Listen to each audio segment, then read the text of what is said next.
Part 39, who the fuck did I marry? Everything you're going to hear probably in this part and the next part, all of this happens in the month of July 2021. Divorce has been filed. It was filed the end of June. I got his signature on the divorce settlement agreement.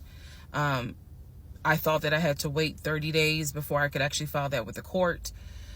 And so this is kind of in the limbo period because I'm still within those 30 days. So he left a book bag at the house. Book bag that had all kind of paperwork in there. Inside the book bag, this is the paperwork that I found.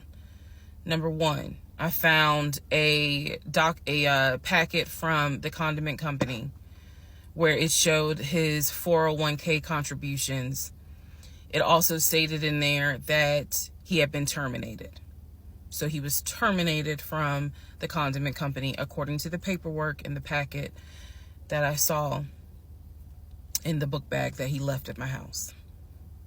Also in the book bag were paycheck stubs from a previous job where he worked at a cemetery.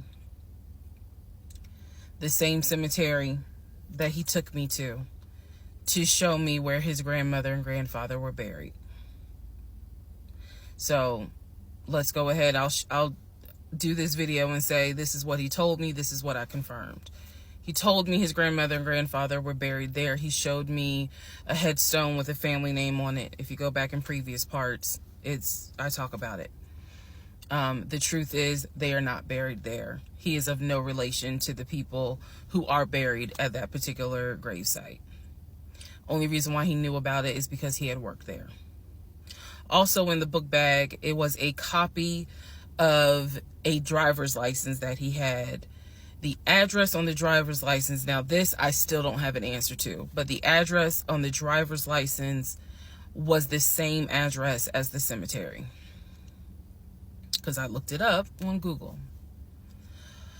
Also in the book bag was paperwork from another construction company job, meaning it was paycheck stubs from another construction company here in Atlanta that he had worked for. It did not have dates on it, so I don't know when he worked for the construction company. Also in the book bag paperwork was unemployment paperwork. So it looked like he had been receiving unemployment just before I met him. I met him in March. It looked like he had been receiving unemployment January and February. So once again, let's confirm. He did not work for the condiment company for 6 to 7 years. Also in there were scraps of paper from a temp agency where it was information on the job that he had been placed at. Where was that job? The condiment company. He would be a forklift / loader is what it said. So I interpret that to mean he can drive a forklift, but he would have been loading up the 18-wheelers for them to go out to their deliveries. Also in this book bag was paperwork from Clayton County courts, I believe, for a weekend, what is it called? A weekender jail. It was like a weekender jail receipt. So I had to do some research. So apparently what that means is that there is an option where if you have a job, let's say you were sentenced to 60 days in jail, but you have a full-time job. Apparently, the court can say, okay, you'll go to jail on the weekends. So in other words, you have to report to the jail on Friday at 5 o'clock, and you'll be there Friday, Saturday, Sunday. You will get out Sunday at 6 o'clock. Apparently, that's actually a real thing. So what was in the book bag were multiple yellow receipts for different weekends that he had to report and get out of jail. Last but not least, there were some additional pictures, and then there were some, and when I say pictures, I'm talking about family photos. And then there was another additional copy of his driver's license with the Douglasville address. I looked up that address.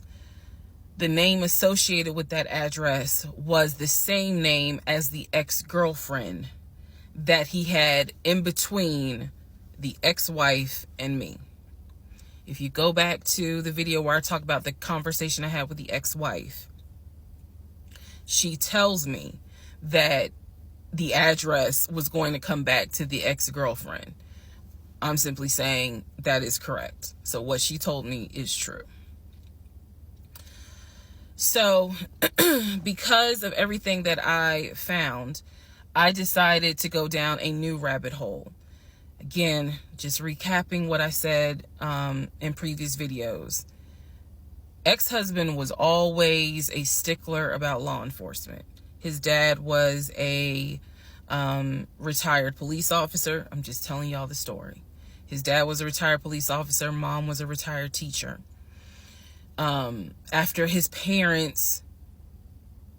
dad retired, they moved to Augusta, started a church.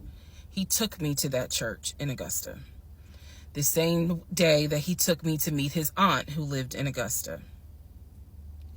So these are now things that he actually took me to, just like he took me to the cemetery. So that's what I found in the book bag. The Weekender jail receipts. I went ahead and went online to find out exactly why did he have to go to jail for the weekend. And I'm going to end this part here. The next part has to do with his criminal history.